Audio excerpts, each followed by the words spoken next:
Welcome to Latinos Who Thrive. I'm your host, Victor Escalante. What a great show we have for you today. This week, I'm excited to share with you a remarkable interview that I recently attended.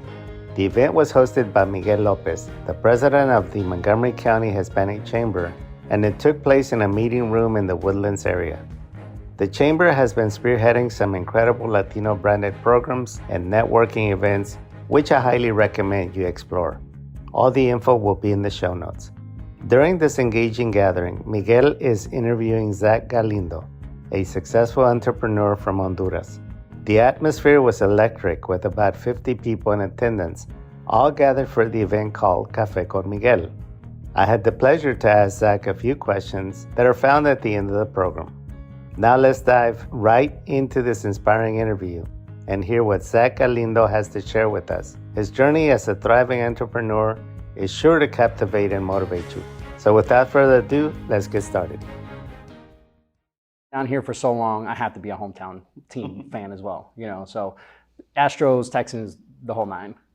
So I've heard you share that you used to go to the barbershop in Chicago, and sometimes you would, as a kid, would sit there for hours, right? Sometimes you would get passed over, but you were just sitting there. But what is it about a barbershop that drew you to want to do that when you?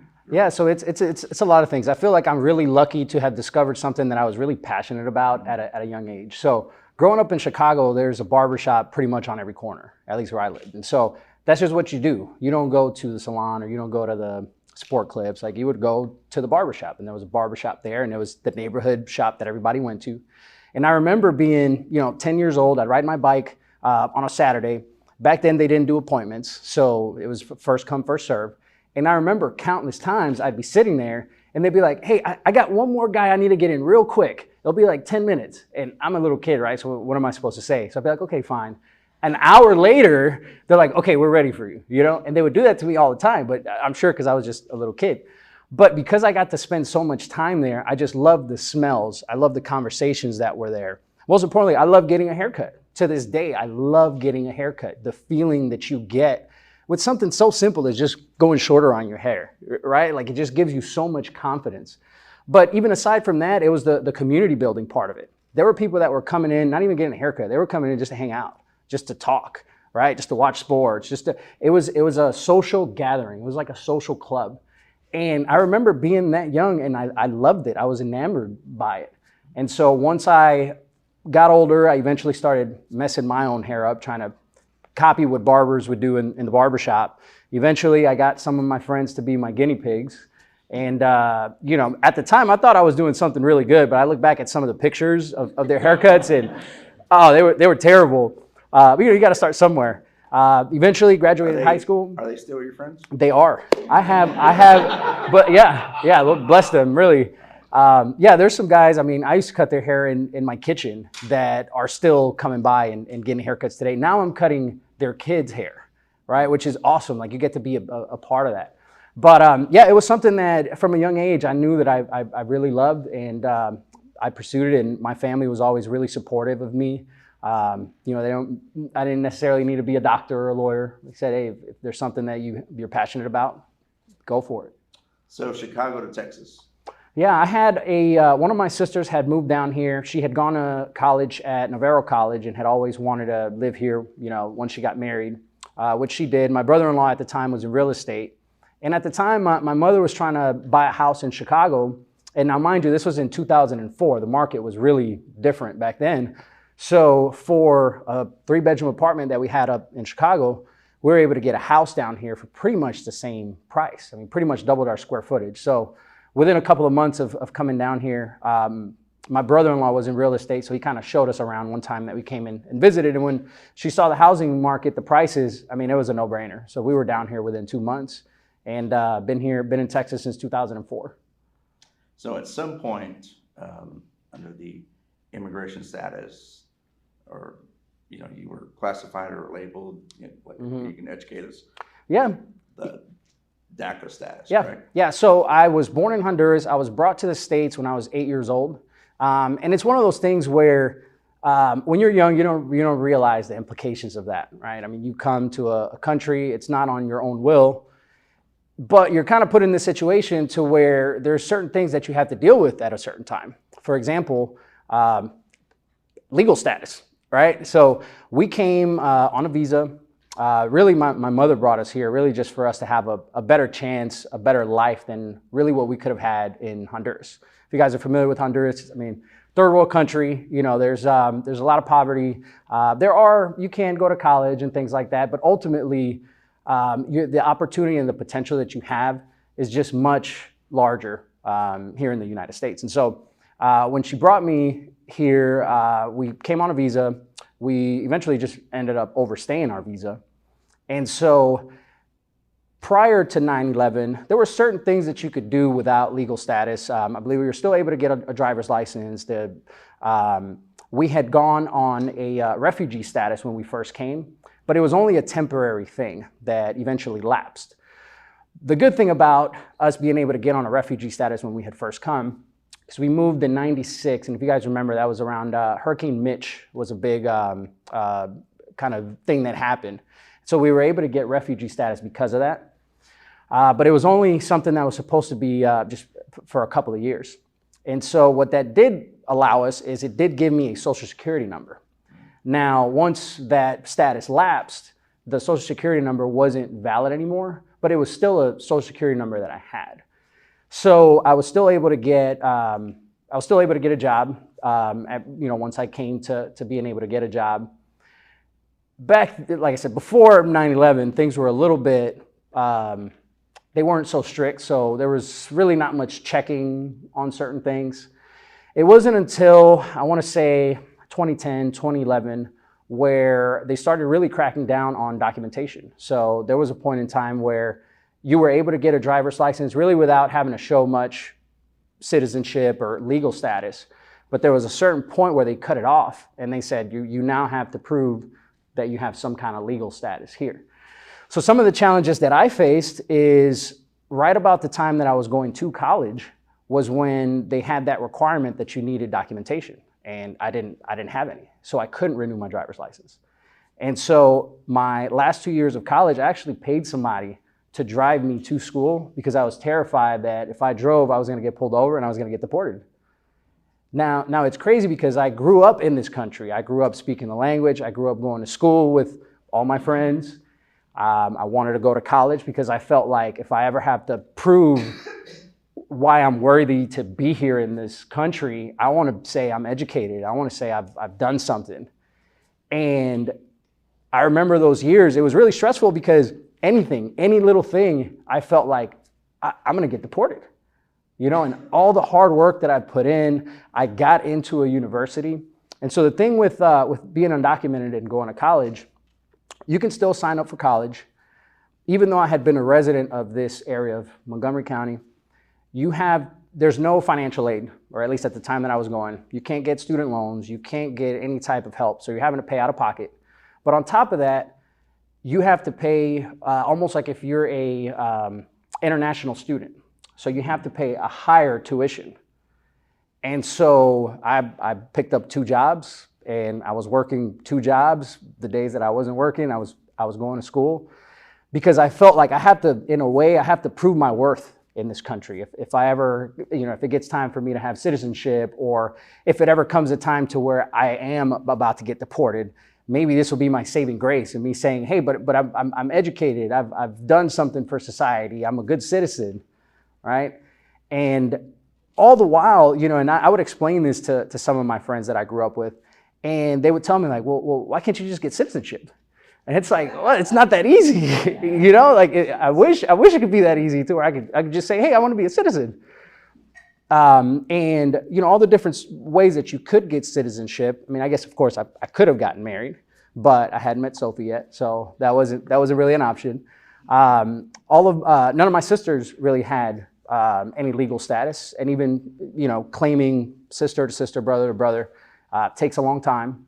My mother didn't have citizenship, so that wasn't an option. And so really, trying to navigate, trying to graduate college, trying to just be successful at something, but always being worried that any little thing could get me deported. That's kind of a scary feeling. Huh? It is, and it almost gives you a complex because you're kind of timid in doing things because it's like, well, I don't want to draw too much attention, and I don't want people starting to ask questions because then they might ask, well, are you a citizen? And then, well, what if you're not a citizen? Then what are you? You must be a resident for sure. And then you have to say, well, I'm not. And so it kind of gives you a complex in like not wanting to try to do things. I look back and I had always wanted to open up a barbershop. I think that, like I mentioned, that was a passion of mine for a long time.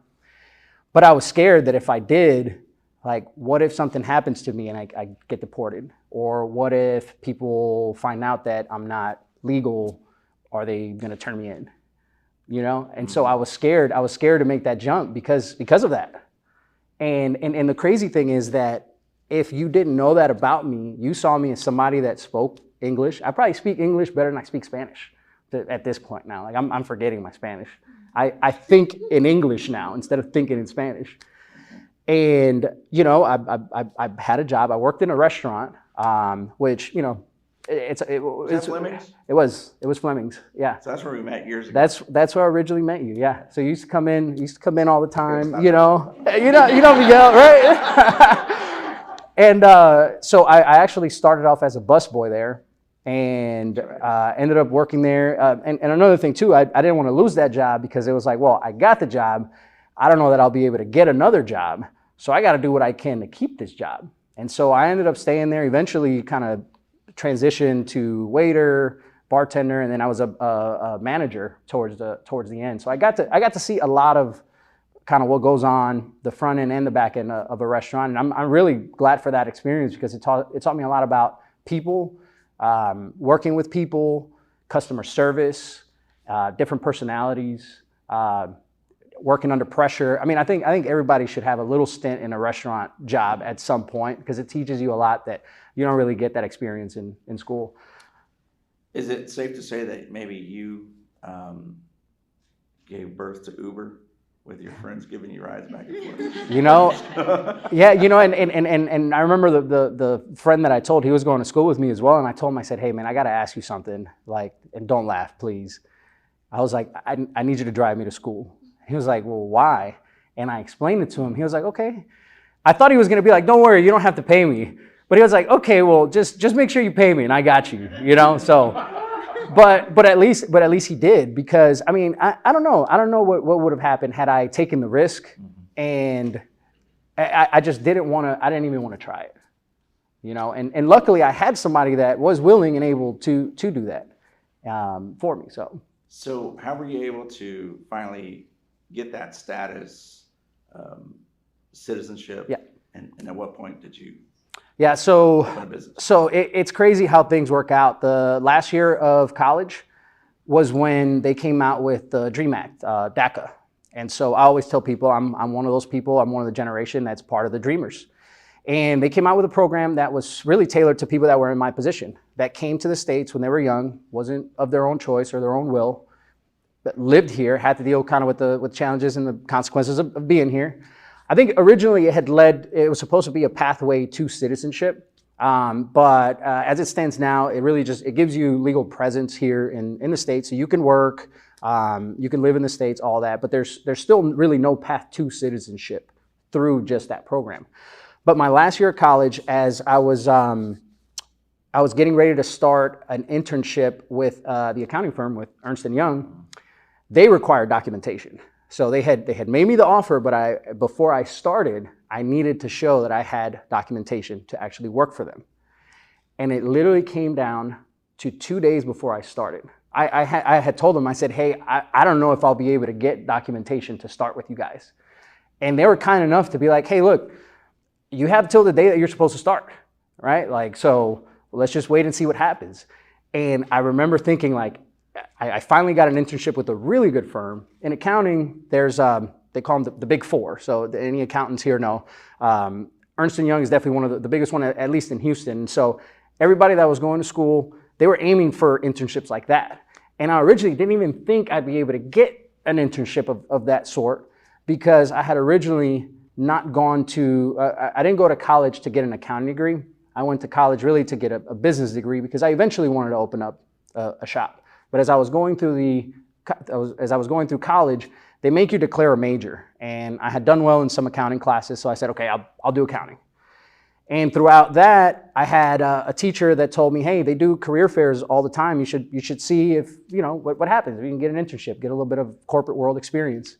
And so I had originally, it wasn't even to be an accountant. It was just, all right, well, let's try it out. Let's see.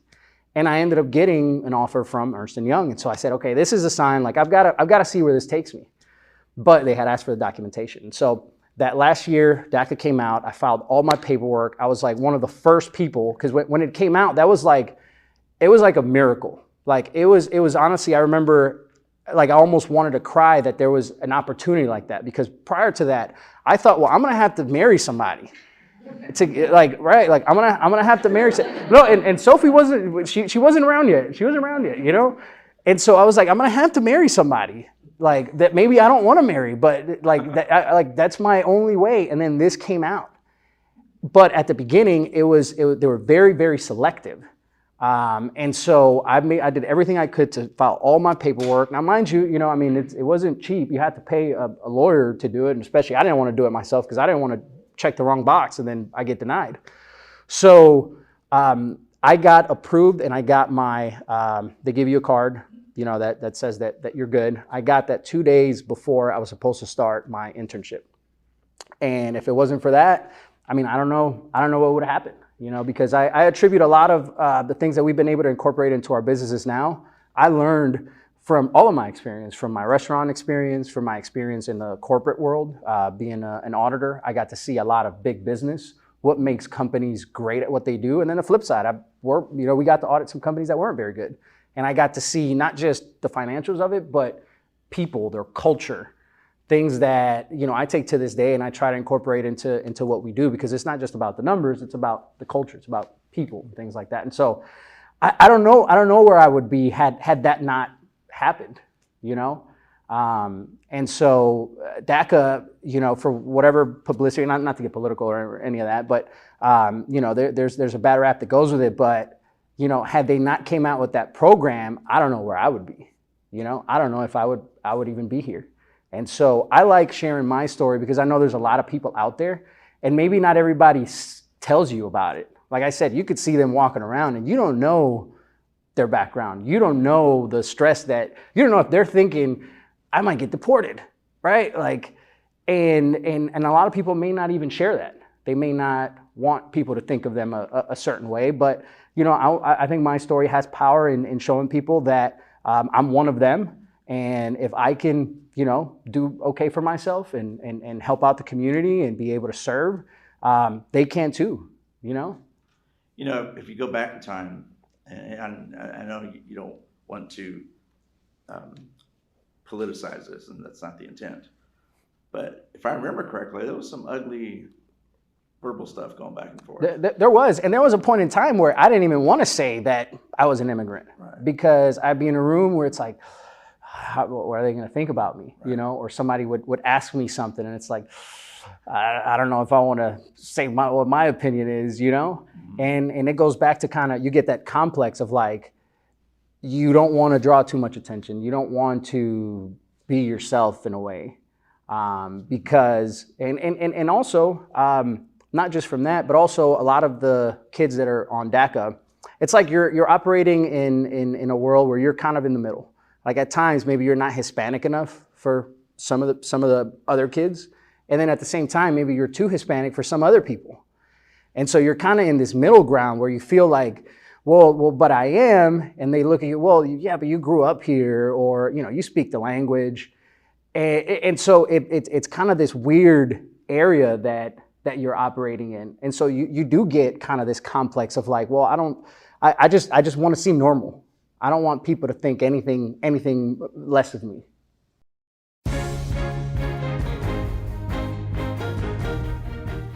You're listening to Latinos Who Thrive with Miguel Lopez and Zak Galindo. We'll be right back.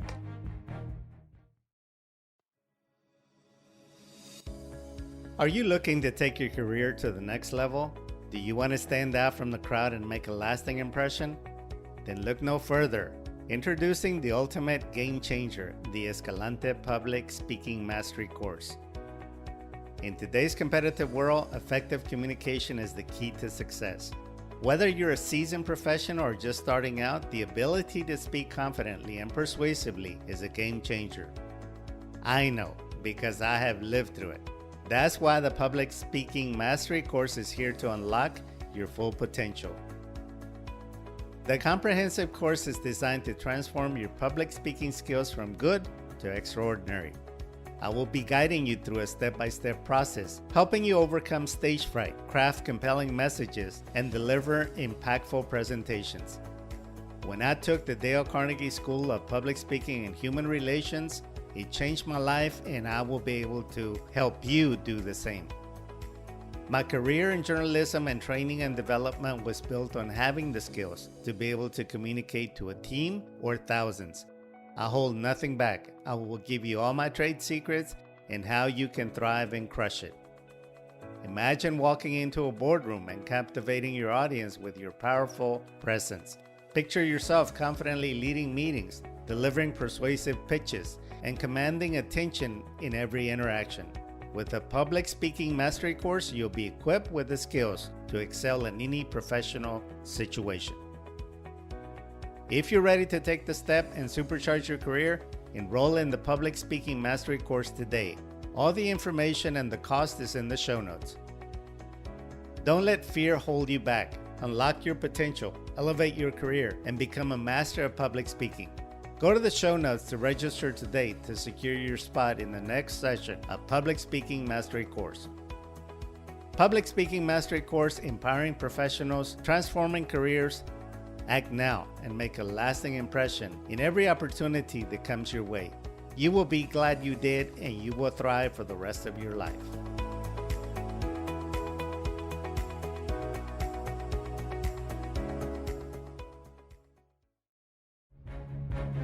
We now return you to Latinos Who Thrive with special guests Miguel Lopez and Zak Galindo. How do you think going through all that impacted you as you moved forward being a business owner? And then at some point, I want to include the story of Sophie. Yeah, I know you affectionately refer to as your Duchess. My Duchess, yes. So I think for me, it definitely created a sense of humbleness to me, because I know the things that I went through, and I would never want somebody else to feel that way, that they're being judged or that they're being looked at as less of a person or any of that. I mean, I got to see, my mother, she was in the same situation, and for her, maybe it was even worse because she was older. And so some of the jobs that she had to pick up were jobs that, not very many people want to do. She used to clean apartments. She used to clean different homes. And so whenever I see somebody that's in that profession, I think of my mother. Whenever I see a busboy at a restaurant, I think that was me, And so to me, I think it really helps to keep me grounded in knowing that where I came from and that there's other people that are in that position. And I think it also helps in really bringing compassion and understanding as well, because as we progress in the business world, we go from people that are doing things to leaders and leading people and leading teams and leading different personalities. And part of that is understanding personalities and understanding people's motivations and understanding people's backgrounds. And so I'm definitely not one to judge. And I think really it comes from that, just being very, very humble, because I know how hard I worked and how easily it could have been taken away. And I know that there's other people that could be in very similar situations. As far as my Duchess here, so she's actually from England. She got her citizenship a couple of years ago. And so she married you. No. I'm kidding. No. Yeah, and so now, I still have DACA status. We got married a year ago, and so now we're filing everything for citizenship and all that. Had that not happened, for DACA, you can continue renewing. They're not taking any new applicants, but as long as you had it, you can continue renewing, and then, until they either find a pathway for citizenship, or you get lucky like me and you get to marry somebody. Nice. Yeah. So your shops, you got two of them. 30, 40 barbers? Mm-hmm. Yeah. Yeah, so we started off with 3 barbers. We started off bare bones. Julio, I don't know if you had came to the barbershop when we first opened it up, but we didn't have anything on the walls. It was literally 3 chairs. We had 4 TVs, didn't have a reception desk. I mean, I'm talking about bare bones.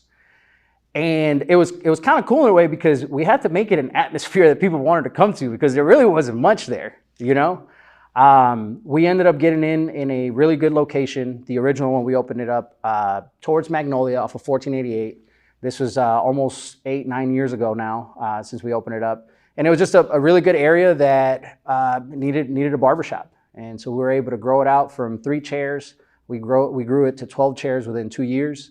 And then that's when we opened up the second location. So recently we just started an apprentice program so that we can be mentors and help train people in this industry. You know, if it wasn't for the barbering industry, I wouldn't be here, you know? And so I know that there's, when I was coming up, there wasn't any mentorship. There wasn't anybody that I could look up to and say, hey, show me how to do this. So a lot of it was really trial and error, making mistakes, messing some haircuts up. You know what I mean? That was really how I learned. So I feel like if I'm in a position now to where I can be a mentor to somebody and help bridge the gap and help them be successful much faster than they would be by themselves, then it's a win-win for everybody. And so, yeah, so we're almost 40 barbers deep now between both locations.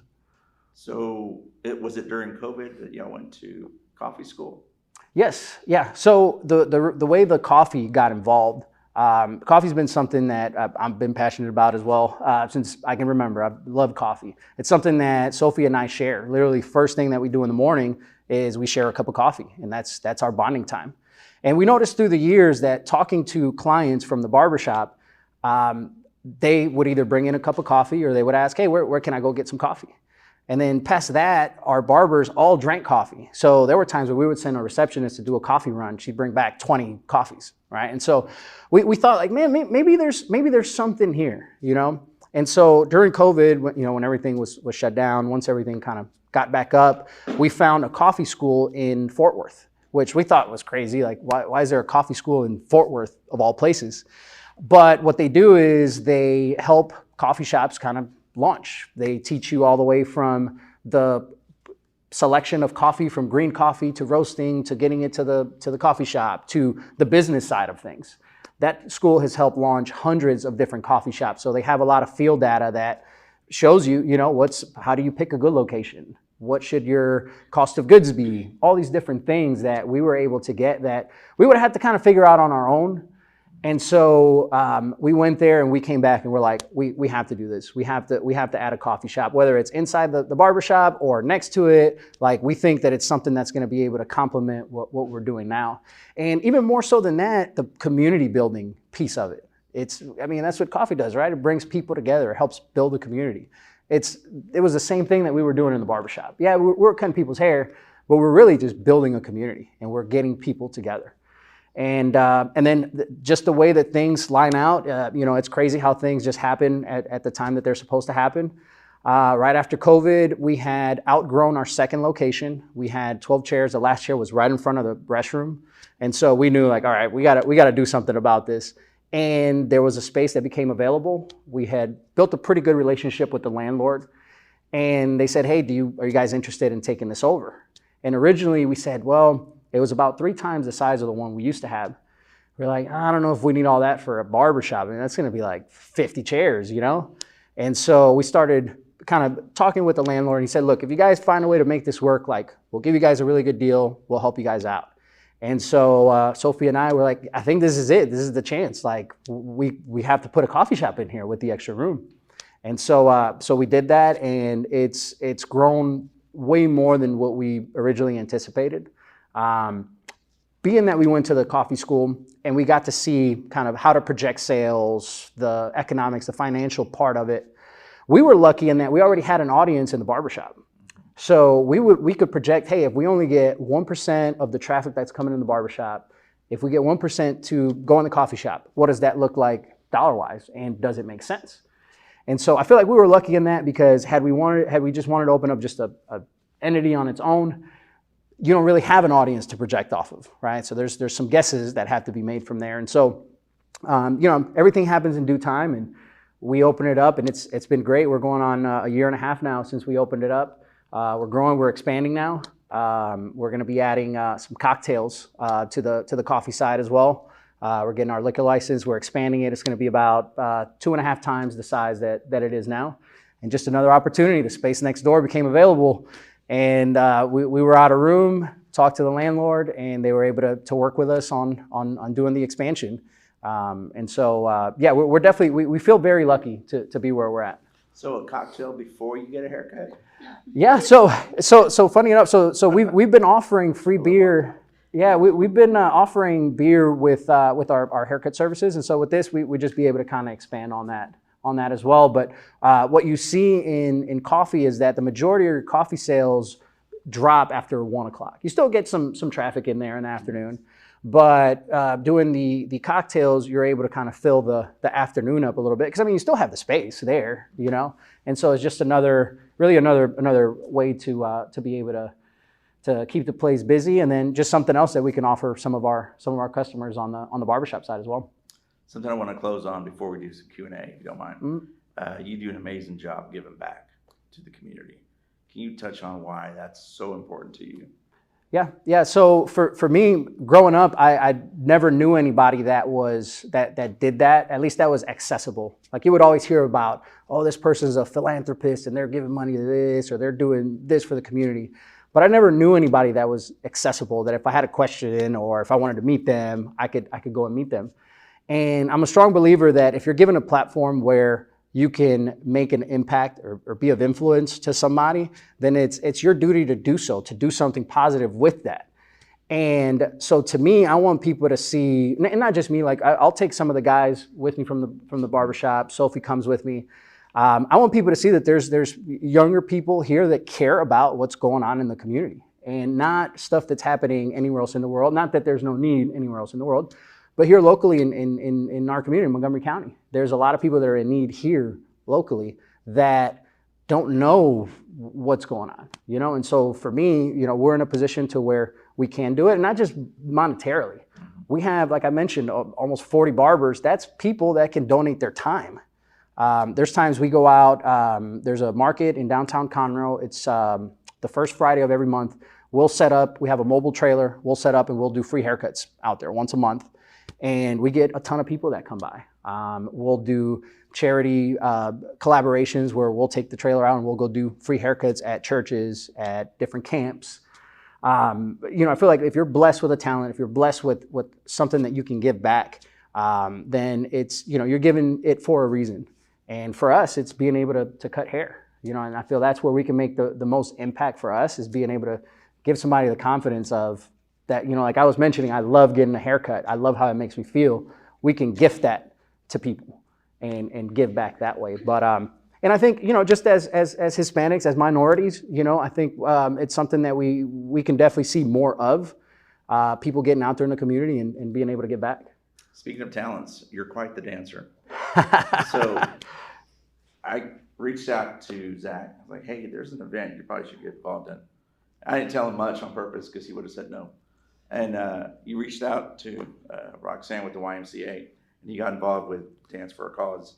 You raised over $10,000. We did, and I was really haircuts. Yeah. So what we did was we donated $1 off of every haircut for 2 months, and I wasn't sure how many people were going to get behind it. I figured, okay, if it's just us, then cool, because when you sign up for that event, they give you a minimum that they want you to try to raise, and so I said, okay, if we do this, we'll be able to get close to that minimum.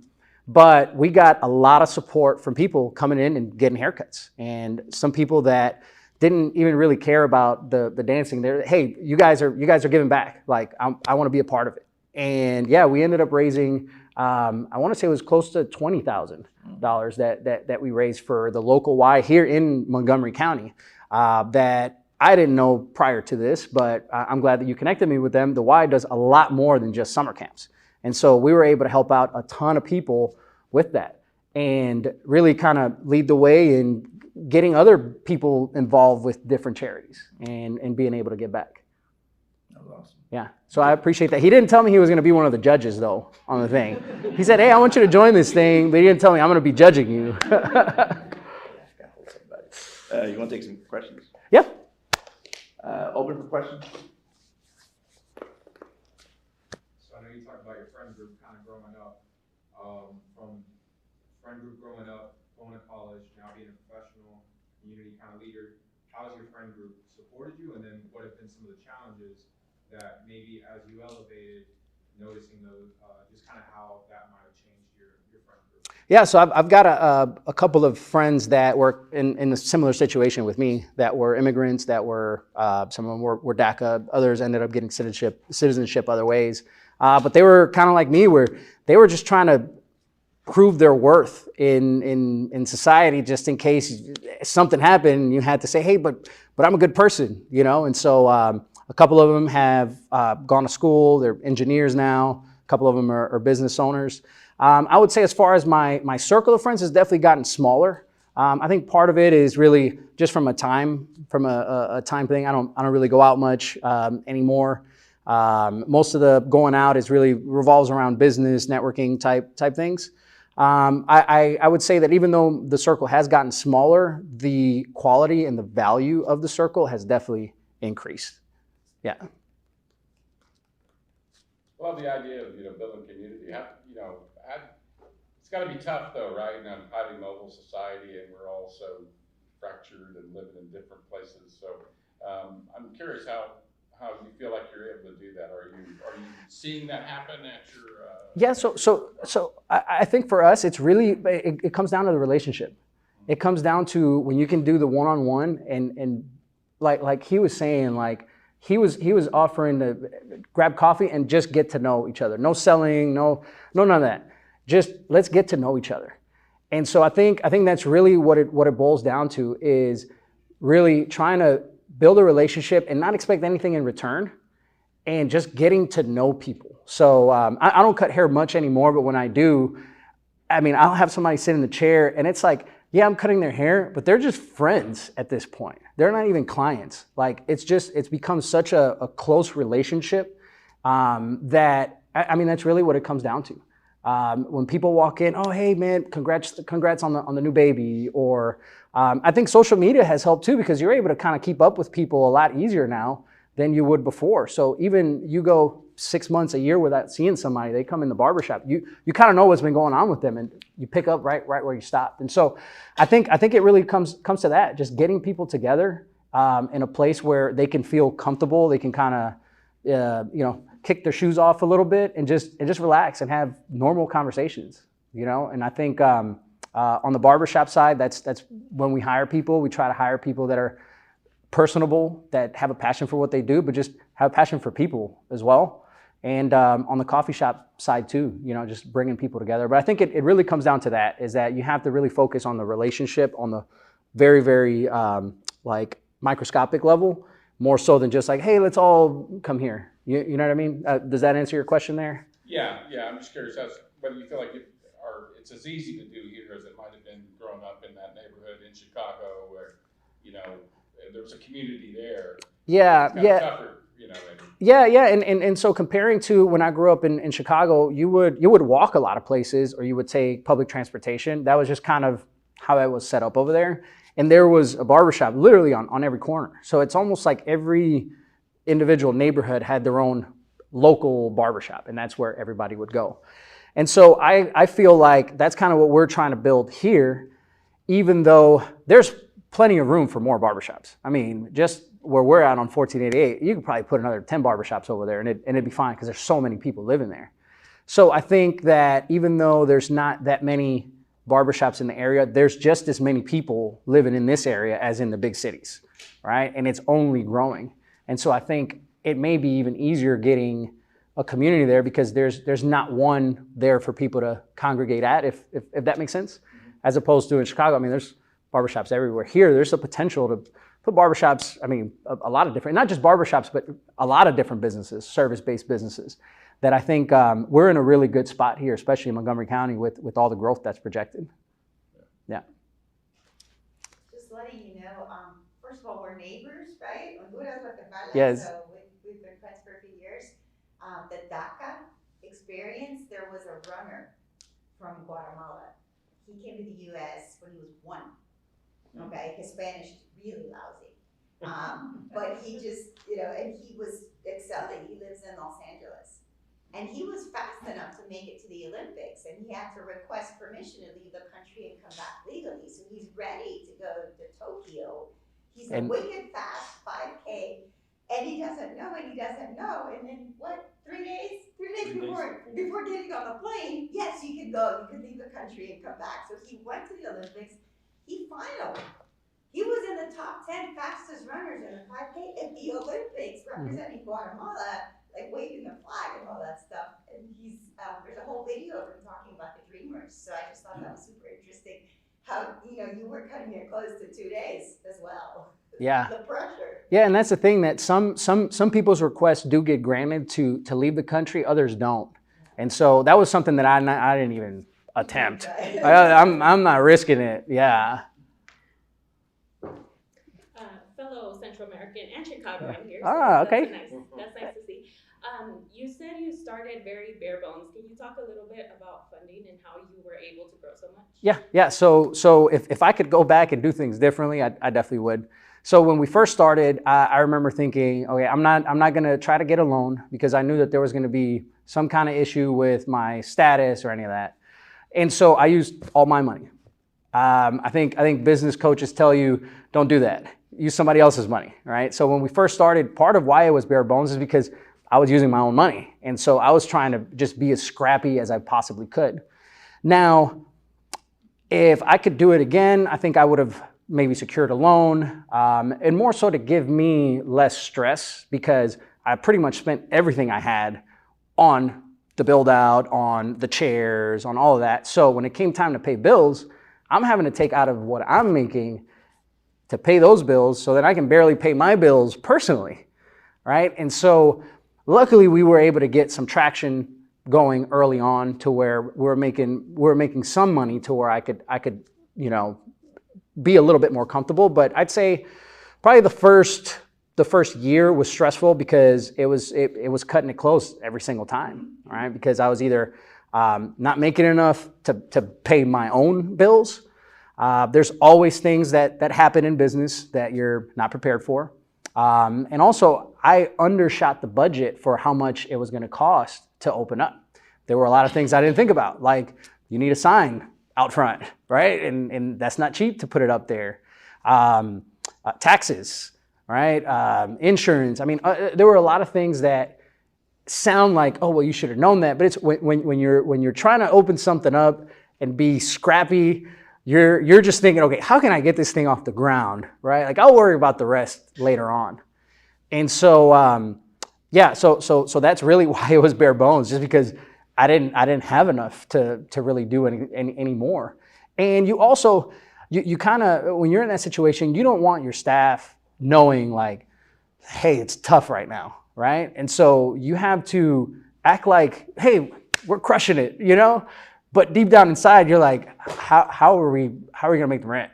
Or are they gonna say, hey, like, I can only give you 10 days, like it's been 12, what are you gonna, you know what I mean? And so I think if there was any advice that I could give is, try to secure, enough funding so that you not just cover your build out and all that, but also you cover some operating expenses for at least a couple of months. So if nothing else, it saves you peace of mind and the stress of having to do all that. Yeah. One more question, I gotta wrap it up. Yeah, sure. Do you see any solution to the immigration issue, and do you have an idea for how that could be resolved, and what do you see as your role in pushing that along? Yeah, I think it's a sensitive subject, and I think I think there's a lot of people that are here in the country that are doing really good things for society, really good things for the community. And so I think at the least, I think something should be considered for them. I'm not going to say I have the answer for it, but I do think that it's an area that should be considered, because there's a lot of really good people that can make a really powerful impact in our country, that are already making a powerful impact in our country. And so I definitely think there should be a solution, and we'll see in the future if something like that comes up. Yeah. Peace. speaks like a politician. doesn't he? So I want to thank Zach very much Oh, thank for you. joining us. Bud. Thank you.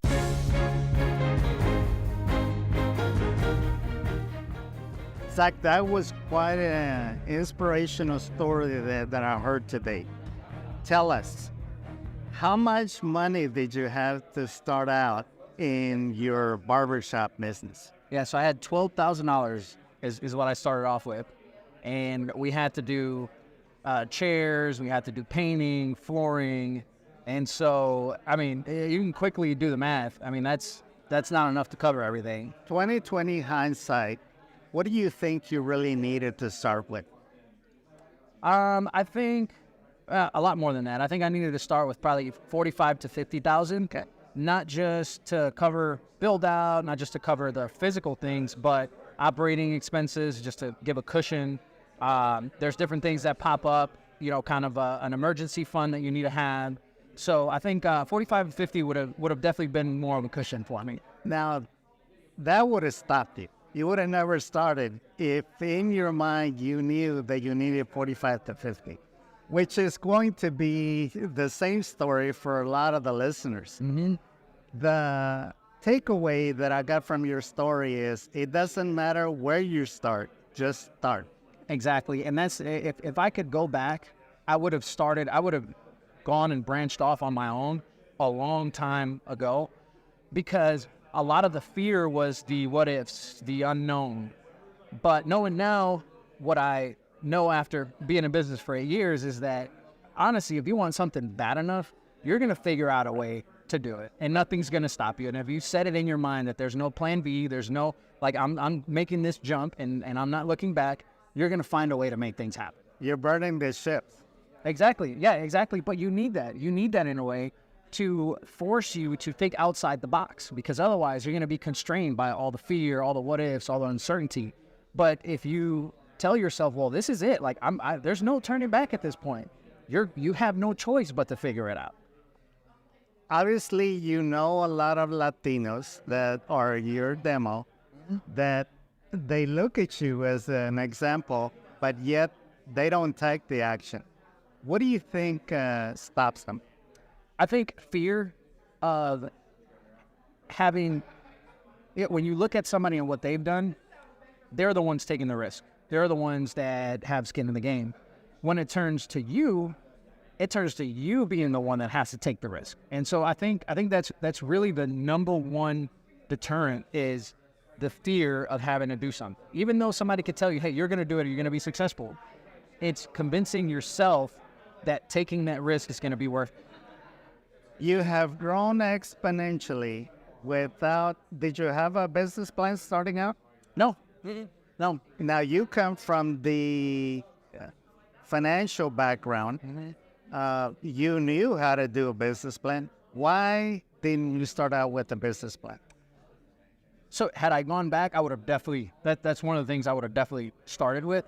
But I felt like I was starting with such little money and I had to be scrappy, that I had to focus my attention on really making things happen rather than putting things on paper and figuring out what I'm going to do with each individual piece of the business.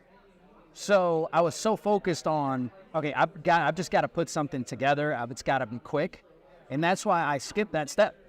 Now, looking back, yeah, that would have definitely helped out. To what do you attribute your instant success? Immigrant mentality of just knowing that, we've got to, I'm trying to make something of myself and trying to leave a legacy, and I want to do something meaningful. And once you set the mind to it, there's no turning back. And so I think it's that. Where do you envision your business in 5 years? So I compare it a lot to brands like Paul Mitchell, Aveda, these big household names that are normally attributed to salons. What I want Galindo's to be is to that level, but to highlight the barbers and the people that go to the barbershop and the demographic that goes to the barbershop, which, I mean, honestly, is a lot of minorities that just go to places like that. And so our brand is going to represent the people that visit the barbershop. So a lot of it, the minorities and us. And so that's where I'm seeing Galindo's in 5 years on that stage, being a household name. Talked about your community building repertoire, because that is key, that a lot of people don't understand. Yeah, I think you have to be tied into your community, because at the end of the day, people aren't going to buy what you're selling. They want to know your why, and they want to know that you're genuine. And for us, we want to have a positive impact in our community. And we know that when you go into business, you can't just look at the dollars. There has to be a higher purpose for what you're doing. And so for us, we want to leave this community in a better shape than it was when we first came here. And so it's vital for us to get in touch with our community, get to know our community, because then in turn, we know what to offer them. We know how to make what we do even better for them to create more value. And so I love getting out of the community. We get to meet people that we may have never met otherwise, people that may have never walked in the barbershop or come to any of our businesses, but we get to build that relationship with them. And whether they come and visit us to the barbershop or not, they get a glimpse of what we do, who we are. And I think that is, not just one of the most powerful ways to market, but one of the best ways to build relationships. And ultimately, we're in the people business. If you're in the service-based business, you're selling services, but really you're selling relationships. So you're working with people. And so it's vital for you to know the people that are in your community. This question is for historic value. How old are you? I'll be 35 in August. I know where you're going business-wise, your trajectory. How much billings are you currently doing? How much? I'm sorry? Billings. Income. Oh, income. Billing. So we just hit 2.5 million in revenue last year. We're projecting to closer to 3 million this year. And we've been growing at least 15 to 20% every year. And we're looking at making big jumps over the next couple of years, and opening up different locations, spreading our wings a little bit more. But right now we're sitting at, I'm projected to 3 million annually in revenue. That is phenomenal. Where other salons, barbershops are struggling, you're just crushing it. Yeah, we're definitely blessed. We have a really good team that get behind the vision. We have really good leadership structure within our company, and really we just have really good clients and customers and friends. We're in a really good community, and so a mix of all that is really what's gotten us to where we're at. Lots of success. I will be keeping your trajectory and remind you of today's interview. I appreciate that, man. It was nice meeting you. Thank you. Thank you.